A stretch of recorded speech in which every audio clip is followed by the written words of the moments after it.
Hey everybody, it's Kevin Glenn here with IHS Property Management. Just forgive me that this is a little bit lower quality, but I don't have a lot of time. I'm just trying to get this information out.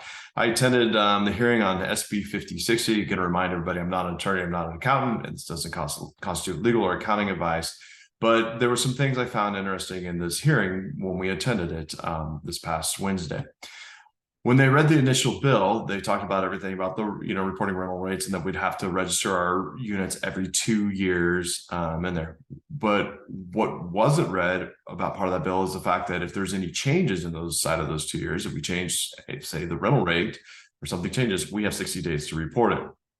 I texted the lobbyist in the middle of the meeting. I texted him real quick, asked him, I says, hey, was this removed? He said, give me some, let me find out. He says, no, it wasn't removed. I find that interesting. Maybe it was just an oversight. I'm not sure, but nonetheless, that was kind of interesting.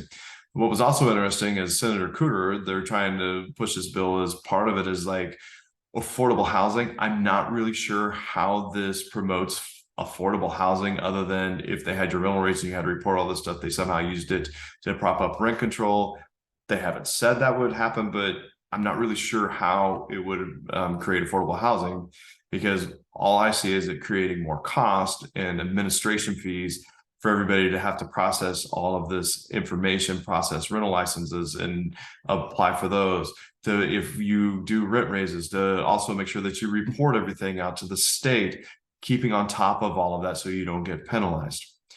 But I also think there's a little demon hiding inside of this bill that nobody has talked about yet. When you read this bill, and in section 4 of this bill, and I'm actually going to share my screen so all of you can see this for yourselves. In this section 4, it says right here that the rental property registration account is created in custody of the state treasurer. All receipts from section 3, subsection 3 of that. And by the way, that's the part where it talks about we'd have to pay the $70 for our initial unit and $15 for each additional unit of this act must be deposited into the account. Here's where it gets interesting. Expenditures from the account may be used only for programs that provide legal representation in eviction cases. Is that in eviction cases for legal representation for tenants or for landlords? I don't know. It doesn't say here, but that's the question. What is it for? For who will it provide legal representation? Distributions to local governments to assist in inspections of rental housing units and administration purposes.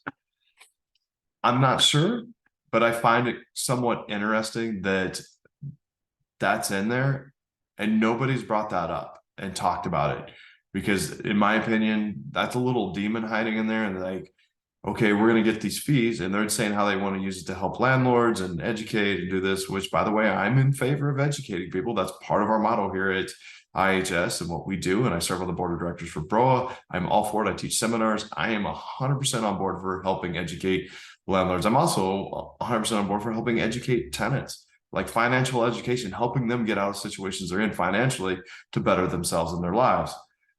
I'm not sure this is how you go about doing it. Just some little insights. Take time, do your own due diligence. There will be another hearing, and I encourage everybody to please voice your opinions, whether you're pro or con or neutral on the bill. But again, please pay close attention to this. Have a great day.